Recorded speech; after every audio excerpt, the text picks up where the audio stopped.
आज जो कल प्रकरण हुआ है कर्नाटका में, हमारे किसान नेता जी चौधरी राकेश टिकैत जी और उनके साथ कई और किसान नेता थे, जो वहाँ देश के कोने-कोने में किसानों को के लिए प्रेस कॉन्फ्रेंस किसानों की आवाज़ उठाने के लिए जा रहे हैं। तो एक बीजेपी द्वारा भेजा गया, क्योंकि कर्नाटक में बीजेपी की सरकार है, वो भी सरकार जैसे बनी है 2018 में धक्के से सरकार जो जीती नहीं थी, धक्के से बनी है। तो उसको बौखलाई हुई सरकार ने भी आगे आने वाले चुनाव में कि किसान आ रहे हैं तो हमारी नाकामियों को बताएँगे।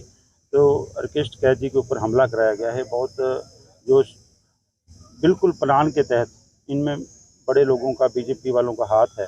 उनको सामने लाने के लिए, उनको नंगा करने के लिए आज पूरे देश भर में ज्ञापन सौंपे जा रहे हैं। हरियाणा के भी पूरे मांग क्या है? आपकी मांग क्या करते हैं? आज की मुख्य मांग ये है भी हमारे जो भी किसान नेता हैं, सभी जो है अपने किसान की आवाज़ के लिए, किसान और मजदूर की, आवाम की आवाज़ के उठाने के लिए घूम रहे हैं।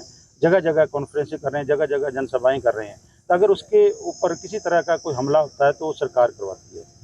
देखो, हमने इतना लंबा आंदोलन लड़ा और किसी का फूल तक नहीं तोड़ा, किसी को कोई नुकसान नहीं किया, किसी का कोई नहीं किया।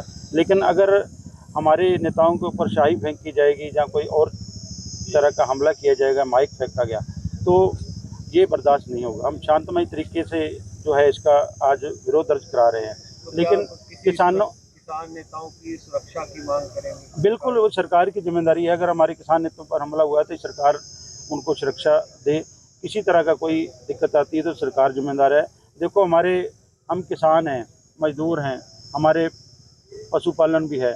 तो अगर ऐसी दिक्कत आएगी तो हमारे पास तो भी कुछ नहीं करना चाहते, हम ऐसी कोई विरोध नहीं करेंगे, लेकिन हमारे पास तो ये तो शाही मोल लेंगे। हमारे पास तो पशुओं का गोबर घर में भरा पड़ा है। तो कल को कोई ऐसी दिक्कत आएगी, हम नहीं चाहते ऐसा काम हो। हम सम्मान करते हैं, सम्मान चाहते हैं, हम नीतियों के खिलाफ लड़ते हैं। तो अगर इनकी नीतियाँ गलत है तो उनको हम जनता में लेके जाते हैं, उजागर करते हैं। और आज का क्या करें? आज का मुख्य प्रधानमंत्री के नाम जो ज्ञापन है वो सौंपा जाएगा। हमारी मांगें उसमें लिखी गई हैं सारी, तो उपायुक्त महोदया को ज्ञापन पूरे भेजा जाएगा। और फिर से आपके सभी के चैनल के माध्यम से आप लोगों ने पूरे किसान आंदोलन को दिखाया है, सच की आवाज़ को उठाया है। और आज आपके सामने ये हम मांग रखते हैं भी आप जो चौथा स्तंभ है, मीडिया है जो, तो ये प्रशासन तक और सरकार तक ये आवाज़ पहुँचा दे कि किसान शांत है, कमज़ोर नहीं है, इसको कमज़ोर समझने की भूल ना करना।